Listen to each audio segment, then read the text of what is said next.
പേര് രാജേഷ് മേനോൻ. ഞാനൊരു ബിസിനസ്സുകാരനാണ്. ഞാൻ ഒരുപാട് രാജ്യങ്ങളിലൊക്കെ ട്രാവൽ ചെയ്ത് ബിസിനസ് ചെയ്യാറുണ്ട്.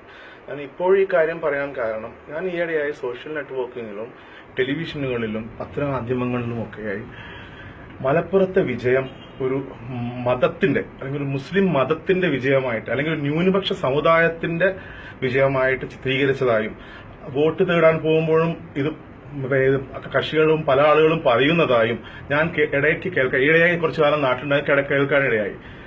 എന്റെ സ്വന്തമായ അഭിപ്രായം പറയുകയാണെങ്കിൽ, ഞങ്ങളുടെ എന്റെ മലപ്പുറത്തെ ഒരു വർഗീയതമായി ചിത്രീകരിക്കരുത്. ക്രിമിനൽ സൈഡ് നോക്കിക്കോളൂ, നിങ്ങൾ ക്രൈം റേറ്റ്സ് നോക്കൂ. നിങ്ങൾ മലപ്പുറത്തായിരിക്കും കേരളത്തിൽ ഏറ്റവും കൂടുതൽ ക്രൈം റേറ്റ്സ് കുറഞ്ഞിട്ടുള്ളത്. ഞങ്ങൾ വളരെ മതസൗഹാർദ്ദത്തോടുകൂടി, ക്രിസ്ത്യാനികളായാലും മുസ്ലിംസ് ആയാലും ഹിന്ദുസ്, മതസൗഹാർദ്ദത്തോടുകൂടി ജീവിക്കുന്ന ആളുകളാണ് ഞങ്ങൾ. ഒരു മലപ്പുറത്തുകാരനാണെന്ന് ലോകത്ത് എവിടെ പോയി പറയാനും എനിക്ക് അഭിമാനമുണ്ട്. എനിക്ക് ഗൂസ് പിമ്പിൾസ് വരും. You can see that. ഈ വിജയം ഒരു മതസൗഹാർദ്ദത്തിന്റെ വിജയമായിട്ടേ കണക്കാക്കാൻ കഴിയുള്ളൂ. എന്റെ അച്ഛൻ 84 വയസ്സായ എന്റെ അച്ഛൻ additional secretary to government of Kerala ആയിരുന്നു. എന്റെ അമ്മ ഒരു ടീച്ചറായിരുന്നു.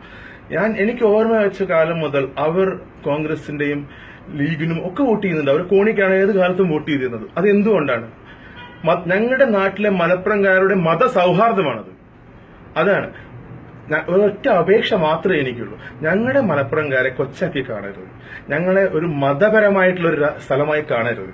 ഞങ്ങൾ മതസൗഹാർദ്ദത്തോടുകൂടി വളരെയധികം കൂട്ടായ്മയോടുകൂടി ജീവിക്കുന്ന ഒരു കൂട്ടം ചെറിയ എളിയ ആളുകളാണ് ഞങ്ങൾ മലപ്പുറത്തുകാർ.